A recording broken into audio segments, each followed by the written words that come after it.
ანგელას ეთერს მოთმობთ ჩვენს ტურისტულ რუბრიკას. დღეს ვისაუბრებთ ინდონეზიის სავიზო პროცესებზე და სამოგზაურო რჩევების შესახებ.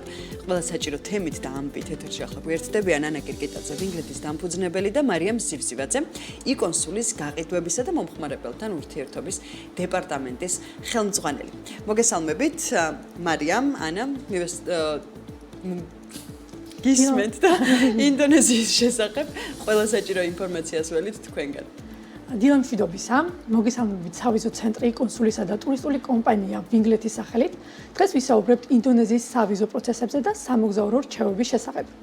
ინდონეზიის პასპორტის მფლობელებს 106 ქვეყანაში სამოგზაუროდ სჭირდებათ ელექტრონული ან სტიკერ ვიზა.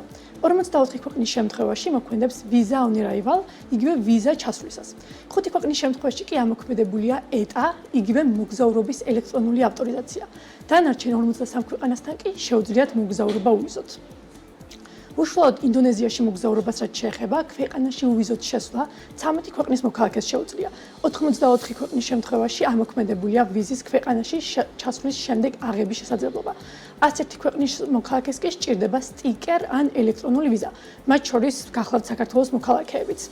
მარიამ, რა გზები არსებობს ინდონეზიის ტურისტული ვიზის მისაღებად? დიახ, ინდონეზიის სავიზო პროცესი მეტად მოქნილია. ელექტრონული ვიზის მიღებისთვის შეგიძლიათ იწვიოთ იკონსულის ვებგვერდს, ღილაკით ჩვენი სერვისების ჩამონათვალს ჩაირჩიოთ ინდონეზია, შემდეგ დააჭიროთ სერვისი და განახორციელოთ გადახდა. გადახდის შემდეგ მოთხოვნილი დოკუმენტებია: პასპორტი, რომელიც აქტიური უნდა იყოს მინიმუმ მომდევნო 6 თვის მანძილზე, ფრენის ჯავშნის ასლი ან ორიგინალი, სასტუმროს ჯავშანი და აპლიკანტის ფოტოსურათი. გადაგზავნიდან 4-დან 7 სამუშაო დღეში უკვე იღებთ ელექტრონულ ვიზას. ასევე არ გამოურჩეთ ისიც, რომ პირად საბანკო ამონაწილში, რომელიც უნდა წარადგინოთ, ასახული უნდა იყოს მინიმუმ 2000 ამერიკული დოლარის ან ეკვივალენტური თანხის მოძრაობა ბოლოს 3 თვის განმავლობაში, რომელიც მოიცავს სახელს, პერიოდის თარიღსა და ანგარიშის ბალანსს. ასევე მნიშვნელოვანია, რომ წარდგენილი ფოტოსურათი იყოს ფერადი და ბოლო პერიოდში გადაღებული. გასათვალისწინებელია ისიც, რომ სავიზო განაცხადზე კვოტების სისტემა მუშაობს. ვიზის კატეგორიის მიხედვით ვიზიტორის ვიზა დღეში 1500 აპლიკაციაა, დროებითი ყოფნის ვიზა, როგორც არის სამუშაო, სტუდენტური და ესე შემდეგ 500 აპლიკაცია გახლავთ დღეში. კვოტის ამოწურვის შემთხვევაში სავიზო აპლიკაციის შეტანა შესაძლებელია მომდევნო სამუშაო დღეს. და მარიამ, მაგალითად მივდივარ სტუმრად ვინმესთან, ასეთ შემთხვევაში თვითონ მომწვევ პირს თუ შეუძლია რაიმე ტიპის მოწვევა ვიზა გამიკეთოს თუნდაც.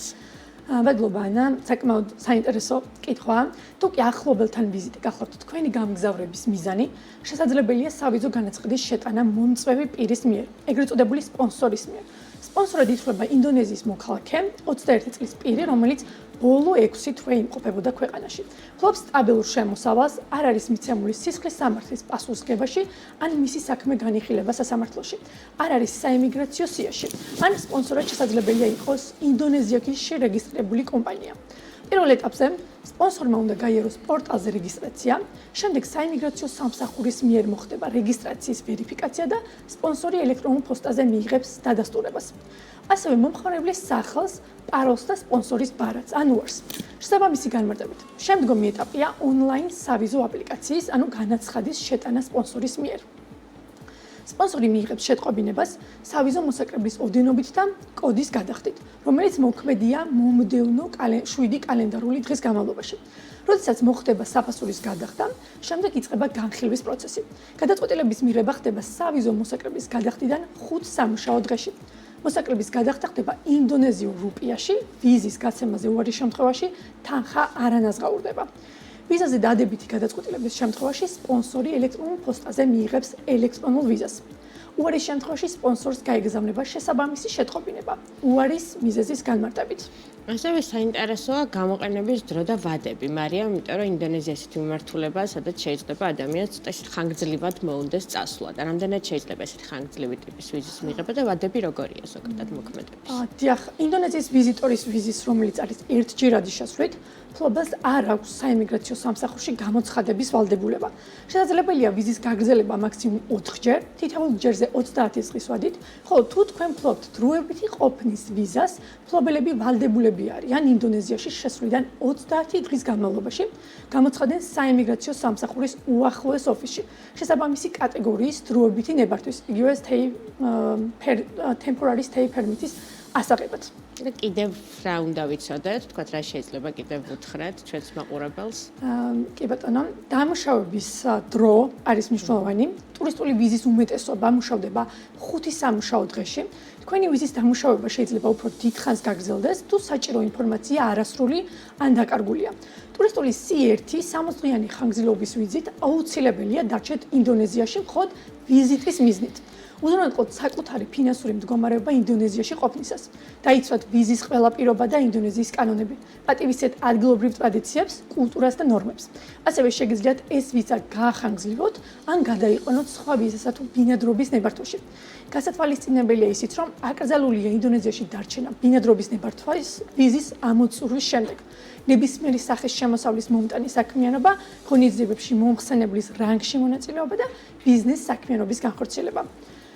ვიზის პირობების დაუცველობა, ინდონეზიის კანონების დარღვევამ კი შესაძლებელია გამოიწვიოს ჯარიმის დაკისრება, დეპორტაცია ან სხვა სამართლებრივი პასუხისმგებლობა, რომელიც მძიმე შედეგით შეიძლება დასრულდეს.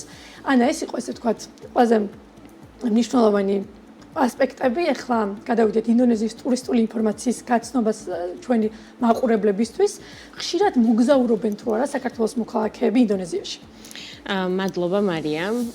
ზოგადად ეს სავიზო ინფორმაცია ყოველთვის ძალიან მნიშვნელოვანია ხოლმე, განსაკუთრებით ინდონეზიაზე, იმიტომ რომ იყო პერიოდი, როცა უვიზო მოსვლა გქონდა და რა ვიცი, ერთ-ერთი საინტერესო თემაა ჩემი აზრით ჩვენი მაყურებლებისთვის. ქართველებისთვის პრინციპში ინდონეზია ერთ-ერთი საყვარელი მიმართულებაა. ზოგადად ზღვისპირა ქვეყნები ქართველებს უყვართ. საუკეთესო პერიოდი ინდონეზიაში სამოგზაუროდ არის აპრილიდან ოქტომბრამდე.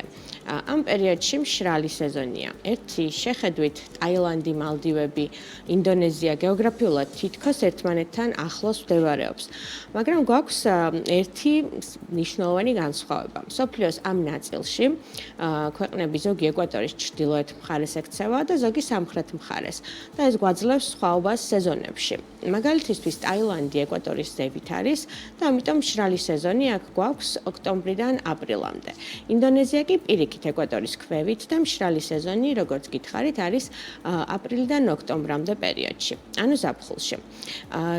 თამამად შეგიძლიათ რომ იმოგზაუროთ ინდონეზიაში და წვიმის არ შეგეშინდეთ. მე დღეს მოგიყვებით უმეტესად კუნძული ბალის შესახებ, რადგან ის არის მიმართულება, სადაც დამსვენებლების 99% მოგზაურობს ჩვენი ქვეყნიდან. თუმცა ცხადია ინდონეზიაში გაცილებით მეტია სანახავი. მადლობა ანა. ფრენებზე და სასტუმროებზე რა შეგიძლია რომ გითხრა? მნიშვნელოვანი ინფორმაცია. ხო, იმისთვის პრინციპში რომ მოვხვდეთ კუნძულ ბალიზე, უნდა ჩავფრინდეთ დენპასარის აეროპორტში. გამომდინარე იქიდან, რომ დამსვენებლების უდიდესი ნაწილი წყვილები არიან და ხშირად საქორწინო მოგზაურობაშიც კი მიდიან, ვურჩევ დაბინავდნენ ნუსა-დუას სანაპიროზე. ზოგადად კუნძულის ეს ნაწილი გამოირჩევა ლამაზი, შედარებით მშვიდი სანაპიროებით და აქ შევხვდებით ყველაზე ესეთ ბრენდულ სასტუმროებს, რომლებიც ბალიზე მდებარეობს. ზოგადად ბალის სანაპიროები პოპულარულია სერფერებისთვის და ამ კუნძულს სერფერების 60 დღესაც კი ეძახიან. თუმცა ნუსა-დუას მხარე არ არის იმდენად ტალღიანი, როგორც უფრო დასავლეთი სანაპირო.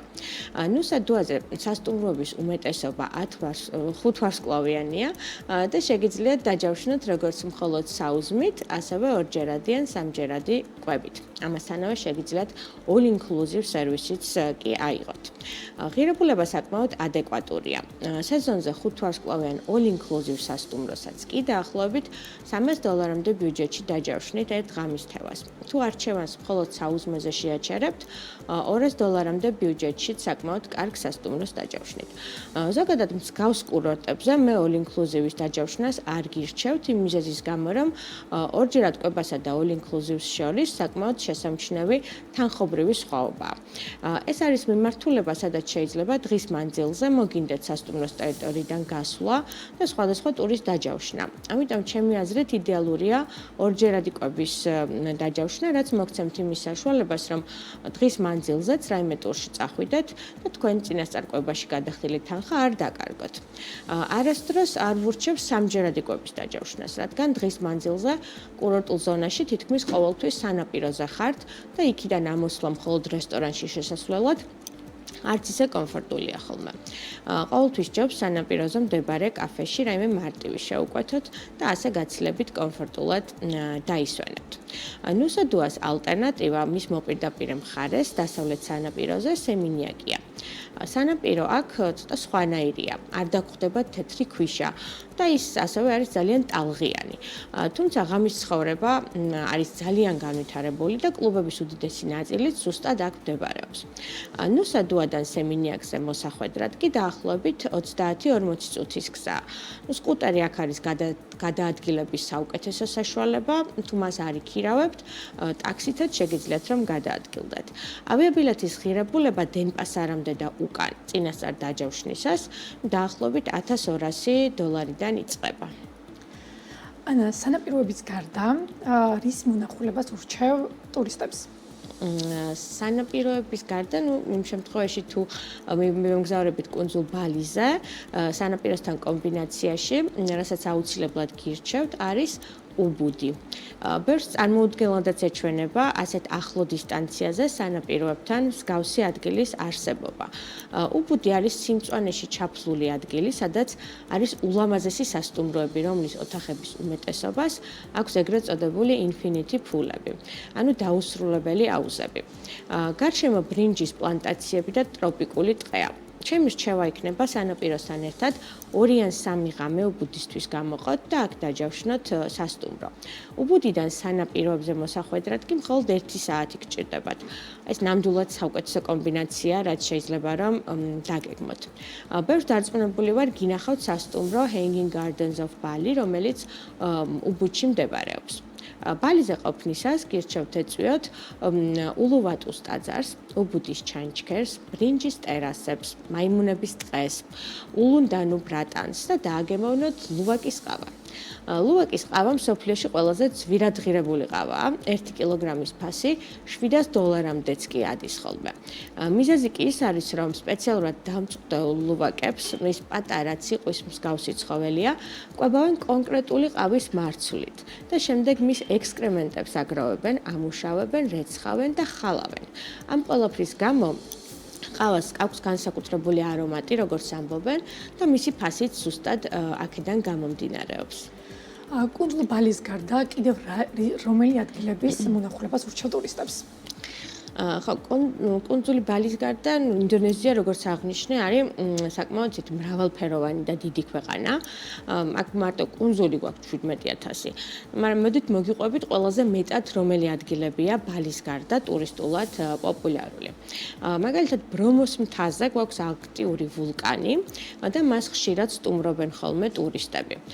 აქ კი სურაბაიადან უნდა მოხვდეთ და აქ გვაქვს საერთაშორისო აეროპორტი და იქიდან არის სულ რაღაც 2 საათის გზა იმ ადგილამდე, საიდანაც უკვე დღიური ტურის დაგეგმა შეიძლება ბრომოს მთის მიმართულებით. 2 ყველაზე ცნობილი ბუდისტური ტაძარიც შეგიძლიათ სურაბაიადან მოინახულოთ.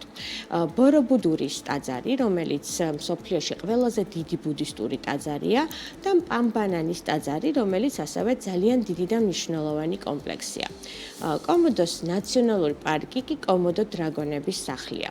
აქ ასევე ვნახავთ ვარდისფერ სანაპიროებს.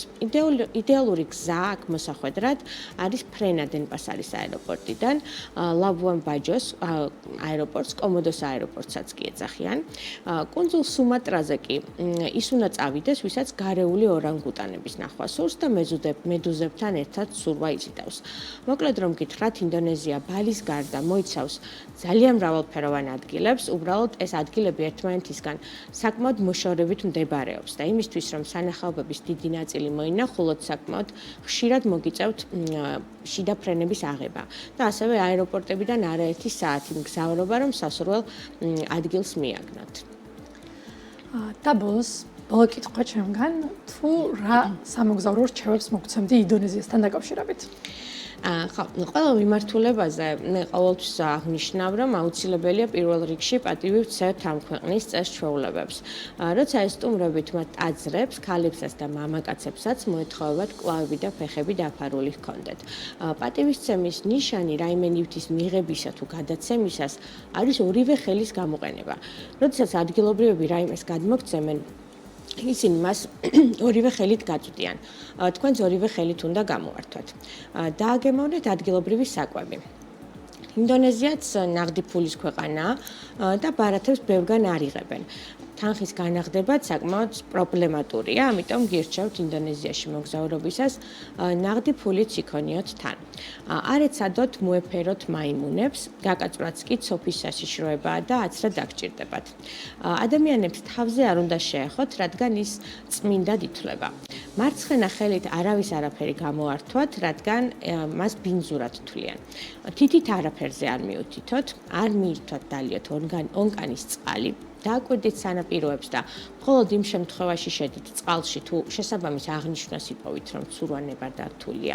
აუცილებლად გამოცადეთ სერფინგი. შენობაში შესვლამდე ფეხსაცმელი უნდა გაიხადოთ. უფროს ადამიანებს სახელები არ გკითხოთ. ადგილობრივებს ჯერათ, რომ ღმერთები უსმენენ და ცდილობენ უფროს ადამიანებს არ დაუძახონ სახელით, რომ მისი თავი ღმერთს არ გაახსენონ. დღეისთვის სულ ეს იყო. ჩვენი შემდეგი რუბრიკა კი რამოდენიმე ქვეყანას მიეძღვნება, სადაც უვიზოდ მოგზაურობა შეგვიძლია საქართველოს მოქალაქეებს. აუცილებლად დაგველოდეთ მომავალ ორშაბათს.